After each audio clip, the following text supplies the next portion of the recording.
Aku merasa aku lahir di keluarga yang ekonominya lumayan bagus. Tidak kekurangan untuk bersekolah dan makan, dan tidak berlebihan sampai bisa liburan ke luar negeri beberapa kali setiap tahun. Aku punya 1 adik perempuan dan 1 adik laki-laki. Mereka 6 tahun dan 12 tahun lebih muda dariku. Orang tuaku selalu memperlakukan mereka lebih baik dariku. Aku sering merasa tidak diperlakukan secara adil oleh papa. Mamah pun selalu berdiam diri tidak membela aku. Walaupun ia setuju aku diperlakukan dengan tidak adil, alasannya aku lebih bisa menjaga diri dibanding adik-adikku yang masih kecil. Mereka lebih membutuhkan mamah dibandingkan aku. Oh iya, saking semangatnya cerita, aku sampai lupa menyapa kalian. Hai, namaku Sherly. Maaf, harusnya aku nyapa kalian dari awal. Aku ingin menceritakan tentang hidupku yang penuh dengan kesalahan. Oke, aku akan melanjutkan ceritaku yang tadi. Aku memang terlahir dari keluarga yang kaya raya. Tapi saat SMP, aku mulai menyadari bahwa papaku tidak pernah bermalam di rumah. Bahkan, papa tidak pernah menyimpan bajunya di dalam lemari. Dengan kata lain, baju papaku tidak pernah ada di lemari manapun. Saat aku bertanya pada mama, aku akan selalu dihardik dan dianggap terlalu mencampuri hal yang bukan urusanku. Intinya, aku tidak pernah mendapatkan jawaban mengapa di rumahku situasinya sangat aneh. Akhirnya, aku mulai mencari cara untuk melupakan semua pertanyaan di kepalaku dengan menghabiskan waktu sebisa mungkin di luar rumah. Mulai dari hanya nonton bioskop, sampai minum-minuman keras, dan akhirnya sampai aku mulai menggunakan obat-obatan. Yang aku tahu, aku cuman gak betah untuk berada di dalam rumah. Nilaiku mulai anjlok. Aku gak naik kelas waktu SMA beberapa kali. Dan ini semakin memperuncing hubunganku dengan orang tuaku yang memang sudah gak baik. Hubunganku dan adik-adikku pun menjadi tidak harmonis. Karena mereka merasa aku adalah sumber ketidakbahagiaan di dalam rumah kami. Akan lebih baik kalau aku gak ada di dunia ini. Aku pernah beberapa kali masuk rumah sakit karena mencoba bunuh diri. Yang terakhir kali hampir mati karena minum baygon. Sayangnya gak jadi mati. Sampai suatu hari, aku pulang ke rumah dalam keadaan mabuk. Dan begitu aku masuk ke kamar, aku menjumpai mamahku sedang duduk di atas ranjangku menunggu kepulanganku. Setelah pertengkaran yang cukup keras, mamah pun menangis dan bercerita kalau dia adalah wanita simpanan papaku. Papa mempunyai keluarga lain, istri dan anak-anak. Disitulah di mana dia tinggal. Tapi gak cuma sampai di situ. Aku ternyata bukanlah anak kandung laki-laki yang selama 18 tahun aku kenal sebagai papaku. Aku anak mama dari laki-laki lain yang menyimpan mamaku sebelumnya. Pantesan, selama ini kalau papaku marah kepadaku, dia akan selalu bilang, "Dasar anak tidak tahu terima kasih. Kamu harusnya bersyukur, karena kalau bukan karena aku, kamu sudah menjadi pengemis di pinggir jalan." Semenjak itu rasanya hidupku menjadi sangat hancur. Mama tahu persis dengan keadaanku. Lalu mama mencoba memberikan solusi terbaik.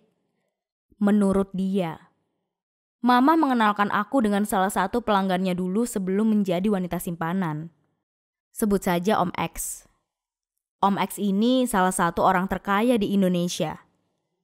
Selain memiliki beberapa perusahaan, dia juga memiliki beberapa properti. Salah satunya adalah mansion di Orlando, Florida. Om X ini rupanya tertarik dengan keperawananku. Kebetulan aku memang masih perawan. Ya, meskipun aku pernah pacaran, tapi tidak sekalipun terlintas untuk memberikan keperawananku kepada laki-laki. Dengan iming-iming akan membiayai kuliahku di Amerika Serikat, ia membujukku untuk menyerahkan keperawananku dan menjadi wanita simpanannya. Ya, Pada usiaku yang ke-18, aku menjadi wanita simpanan. Aku gak pernah menyalahkan siapa-siapa. Semua itu adalah pilihanku. Kalau aku dapat memutar balik waktu, aku akan tetap memilih hal yang sama. Aku pun mendarat ke Amerika Serikat bersama Om X. Dia memang baik terhadapku. Menyiapkan segala kebutuhanku, termasuk kebutuhan kuliahku saat di Amerika. Aku gak pernah kekurangan apapun saat di Amerika. Aku cuman fokus kuliah demi masa depanku. Setahun setelah itu, kuliahku berjalan dengan lancar. Bahkan sangat lancar. Tapi, di dalam lubuk hatiku yang terdalam, ternyata aku tidak bisa menerima menjadi seorang wanita simpanan. Aku mau kehidupan dan hubungan normal seperti apa yang teman-temanku miliki. Akhirnya, aku mulai berpacaran. Tentu saja, setelah pacarku mengetahui latar belakang hubunganku dengan Om X, dia mengatakan bahwa dia akan menikahiku, menjagaku, dan membiayaiku supaya aku tidak perlu lagi menjadi wanita simpanan Om X tadi. Betul-betul waktu itu adalah waktu yang sangat membuatku berbahagia. Akhirnya, ada orang yang mencintaiku apa adanya. Tapi kebahagiaanku tidak bertahan lama. Ternyata pacarku mulai merasa menjagaku seperti seorang istri terlalu berat untuknya.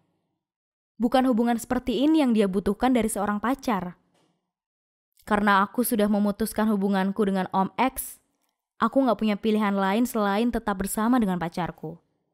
Tidak lama, hubungan kami mulai memburuk. Mulai dari beberapa aborsi yang kulakukan, pemukulan-pemukulan yang terjadi, sampai perselingkuhan yang dilakukan oleh pacarku. Aku tiba di satu titik di mana akhirnya aku tidak mempunyai tempat tinggal, tidak bersekolah, dan tidak mempunyai uang sepeser pun. Salah satu temanku berbaik hati dan membiarkan aku tinggal di ruang tamunya selama aku perlu. Setelah beberapa bulan, aku mulai berpikir, apa yang harus aku lakukan? Akhirnya, aku memutuskan untuk menjadi escort service atau wanita panggilan kelas atas. Contohnya, laki-laki akan menelpon agensi untuk mencari wanita yang akan menemani mereka di acara makan malam. Setelah makan malam, kalau aku setuju, aku akan tidur dengan mereka. Kata lainnya, aku adalah seorang pelacur. Pikirku, mungkin ini memang pilihan yang tepat untuk menyambung hidupku kembali. Aku butuh uang untuk meneruskan kuliahku dan juga hidupku. Akhirnya, setelah beberapa tahun, aku berhasil meneruskan kuliahku. Ya, tentu saja dengan profesi escort service. Aku berhasil mendapatkan uang dan membiayai hidup serta kuliahku. Meskipun banyak siswa yang tahu tentang profesiku, tapi aku gak peduli sama itu. Karena pikirku, itu adalah satu-satunya jalan terbaik untukku.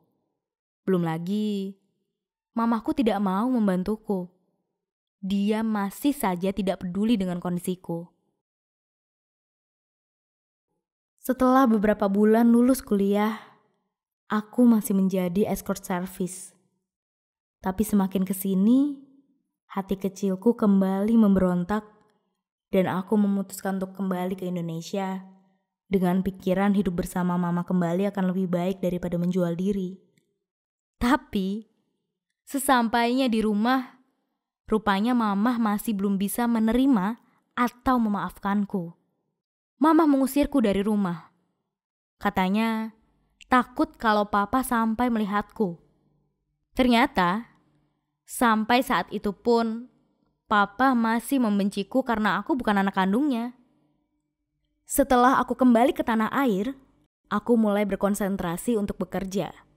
Dengan kemampuanku berbahasa Inggris dengan baik, dan juga lulusanku. Aku mendapatkan pekerjaan kantoran yang lumayan. Aku bekerja dengan keras untuk kehidupan yang lebih baik. Akan tetapi, banyak teman kantorku yang tidak menyukaiku. Entah apa yang salah denganku, tapi mereka sangat kejam. Bahkan, setiap hari aku dijadikan bahan omongan bagi mereka. Aku hanya bertahan 1 tahun di kantor itu. Selain pekerjaan yang tidak nyaman, hubunganku dengan mamaku saat itu belum juga membaik. Akhirnya, aku memutuskan untuk kembali ke luar negeri. Berdasarkan pengalaman kerjaku, aku diterima untuk bekerja kantoran di luar negeri. Aku akhirnya berdiri di atas kaki sendiri. Membiayai hidupku dengan cara yang aku dapat terima sepenuh hati. 2 tahun kemudian, ada satu teman kerjaku yang tertarik kepadaku. Dia baik hati dan penyabar. Karena pengalamanku di masa lalu, aku masih gak yakin untuk memulai hubungan dengannya. Untuk membuatnya mundur teratur, aku dengan sengaja menceritakan masa laluku.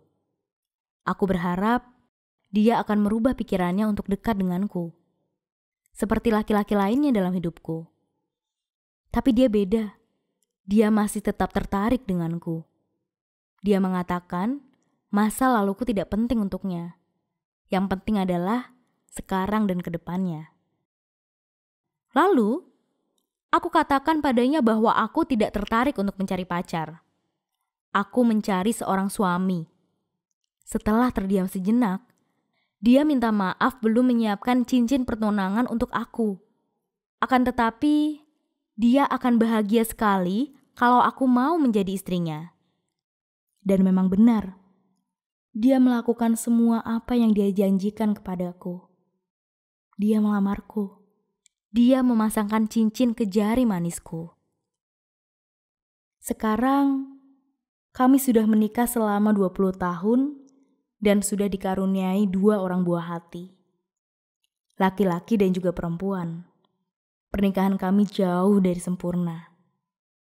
Tapi satu hal yang aku tahu, suamiku selalu meyakinkan aku bahwa selama ini kami selalu berusaha menyelesaikan dan tidak melarikan diri dari masalah. Dengan bercerai contohnya, kami akan selalu bersama. Tentang keluargaku, sudah lama aku tidak mendengar kabar mereka. Memang aku pernah salah mengambil keputusan, menjual keperawanan dan menjadi pelacur. Tapi setidaknya, aku bisa belajar dari semua itu. Terima kasih sudah mendengarkan ceritaku. Aku harap kalian tidak harus menjadi sepertiku untuk menemukan kebahagiaan. Jangan lupa subscribe channel kami ya.